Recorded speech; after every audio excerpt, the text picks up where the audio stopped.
एक समय की बात है। महात्मा बुद्ध बिहार के पास एक राज्य में भ्रमण पर जा रहे थे। तभी वहाँ के एक गांव में वह रात गुजरने के लिए रुक गए। फिर वहाँ के लोग खूंखार डाकू अंगुलीमाल के बारे में बात करने लगे। तभी महात्मा जी ने उन आदमियों को बुलाकर पूछा कि भाई, आप लोग किस की बात कर रहे हो?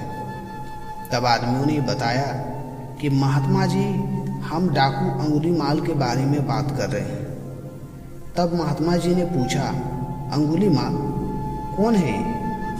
तब उत्तर में उन आदमियों ने कहा, महात्मा जी, वह बहुत ही खूंखार डाकू है, जिसने अपने दहशत से लोगों को परेशान कर रखा है। वह डाकू उसके इलाके में जाने वाले राहगीरों को लूटता है और यहीं पर उसका खूंखारपन खत्म नहीं होता। वह लोगों की उंगलियों को काट लेता है और फिर उनकी माला बनाकर अपने गले में पहनता है। तब महात्मा जी ने बड़ी ही शालीनता से पूछा कि अंगुलीमाल डाकू मिलता कहाँ है? तब उन लोगों ने जवाब दिया कि वह यहाँ से कुछ दूरी पर चलकर एक घनघोर जंगल है, वहीं उस अंगुलीमाल डाकू का बसेरा है। तब महात्मा जी ने कहा, ठीक है, और अपने शिष्यों को बोला कि तुम सब अब विश्राम करो, कल सुबह होते ही हमें जल्दी निकलना है। सुबह हुई और महात्मा जी ने अपने शिष्यों को कहा कि चलो शिष्यों, अब हमें उस जंगल की ओर प्रस्थान करना है। तब सभी शिष्य डर गए और बोले, जंगल की तरफ? लेकिन गुरुजी, वहाँ तो डाकू अंगुलीमाल का वास है। अगर हम वहाँ जाएंगे तो वह हमें मार डालेगा और हमारी अंगुलियाँ काट कर उनकी माला बनाकर धारण करेगा। तब महात्मा जी बोले कि शिष्यों, कभी भी किसी परिस्थिति में डरना नहीं चाहिए। लेकिन कोई बात नहीं, अगर तुम लोग नहीं जाना चाहते हो तो कोई बात नहीं, मैं तुमको वहाँ जाने के लिए बाध्य नहीं करूँगा, जैसी तुम्हारी इच्छा। महात्मा जी जंगल की तरफ प्रस्थान करने के लिए जो ही प्रस्तुत हुए, गांव के लोगों और शिष्यों ने उन्हें बहुत रोका, लेकिन वह नहीं माने और जंगल की ओर चल पड़े। और फिर अंततः वह जंगल पहुंच गए जहाँ की अंगुलीमाल रहा करता था। जब उस डाकू की नज़र महात्मा जी पर पड़ी, तब वो महात्मा जी को बड़े आश्चर्यजनक तरीके से दिखने लगा और सोचने लगा कि इस जंगल में आदमी साथ मिलकर भी नहीं आते और यह यहाँ अकेला चला आया। तब उसने महात्मा जी से पूछा कि कौन हो तुम? महात्मा जी ने कहा, मैं एक राहगीर हूँ। अंगुलीमाल ने कहा, भाई, तुम यहाँ अकेले आ गए हो, तुम्हें पता नहीं मैं कौन हूँ? तब महात्मा जी ने जवाब दिया कि हाँ, तुम भी मेरे ही तरह एक इंसान हो। तब अंगुलीमाल ने कहा कि लगता है तुम इस जगह नए आए हो, तुम्हें शायद मेरा नाम नहीं पता। उसने बड़ी शालीनता से कहा। महात्मा जी ने कहा, मुझे तुम्हारे बारे में गांव वालों ने बताया था।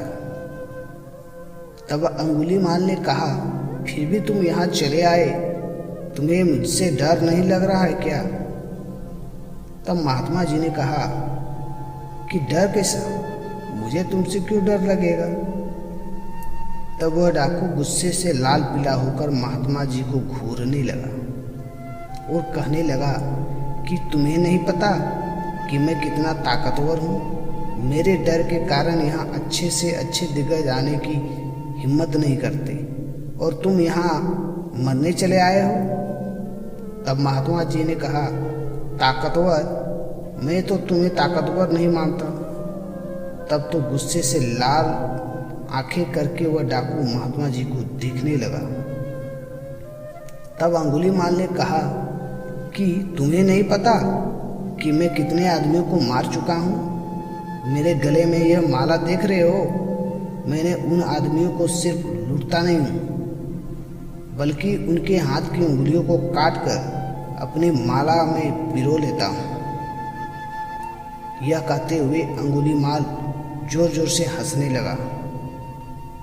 महात्मा जी ने मंद मुस्कान के साथ हंसने लगे। तब वह डाकू आश्चर्य से महात्मा जी को देखने लगा और सोचने लगा कि अरे यह कैसा इंसान है, मुझसे डरने की वजह यह हंस रहा है। तब अंगुलीमाल ने कहा कि लगता है तुम्हारा मानसिक संतुलन ठीक नहीं है।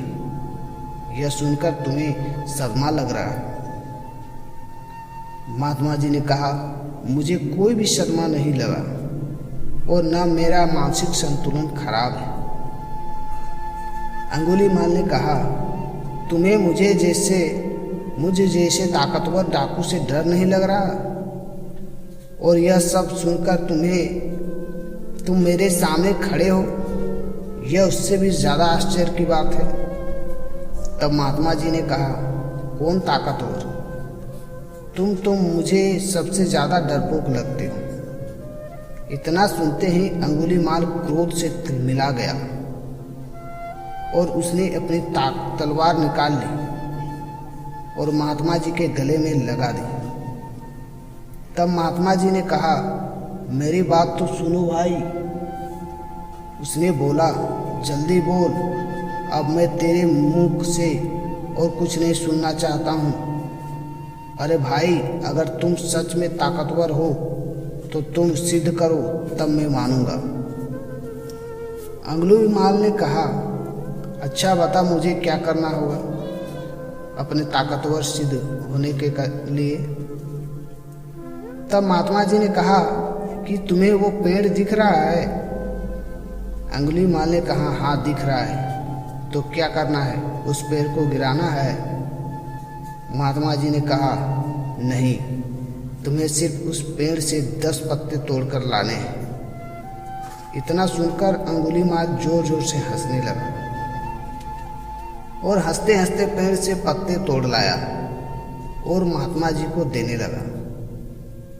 महात्मा जी ने कहा, जाओ, अब यह पत्ते उस पेड़ पर वापस जोड़ कर आओ। तब अंगुलीमाल हैरानी से महात्मा जी को देखने लगा। तब महात्मा जी ने कहा, क्यों, क्या हुआ? जाओ, जोड़कर लाओ इन पत्तों को। तब अंगुलीमाल बोला कि यह कैसे हो सकता है कि एक बार कोई चीज टूट जाए वह वापस कैसे जुड़ सकती है? तब महात्मा जी बोले, क्यों, तुम तो बहुत ताकतवर हो ना, फिर इन पत्तों को क्यों नहीं जोड़ सकते? मैं तो तुम्हें जब ही ताकतवर मानूंगा जबकि तुम यह पत्ते वापस पेड़ पर जोड़ दोगे, नहीं तो तुम डरपोक हो मेरी नज़र में। असली ताकतवर तो वह होता है जो कि टूटी हुई चीज़ें जोड़ दे, जो चीज़ें तोड़े वो कैसा ताकतवर। यह सुनकर अंगुलीमाल महात्मा जी के चरणों में गिर गया और उनसे कहने लगा कि महाराज जी, मुझे क्षमा करें। सचमुच मुझे आज एहसास हुआ कि मैं कितना बड़ा पापी हूँ। मैंने कितने निर्दोष लोगों का खून बहाया और उन्हें लूटा। महात्मा जी बोले कि तुम्हें अपने पापों का एहसास हुआ, यह बहुत बड़ी बात है। अगर तुम्हें सचमुच अपने किए पर पछतावा है तो आज से सच्चाई और अच्छे राह पर चलो, दोनों की मदद करो और अपनी ताकत का इस्तेमाल जरूरतमंदों की रक्षा में करो। तब से अंगुलीमाल अच्छे रास्ते पर चलने लगा और सबकी मदद करने लगा। इस कहानी में हमने देखा कि खूंखार डाकू और महात्मा बुद्ध की आत्मविश्वास भरे मुकाबले के बीच एक अंतर था। जबकि डाकू आत्मविश्वास की कमी के कारण हार गया, महात्मा बुद्ध ने अपनी आत्मशक्ति को पहचाना और सच्चे आत्मविश्वास की प्राप्ति की। हमें यह याद रखना चाहिए कि जीवन की हर मुश्किल से लड़ने के लिए आत्मविश्वास हमारी महत्वपूर्ण उपकरण होती है। हमारी जीत या हार आत्मविश्वास पर निर्भर करती है, और जब हम सही तरीके से आत्मविश्वास को समझते हैं और उसे विकसित करते हैं तो हम सचमुच अपार तंत्री हो सकते हैं।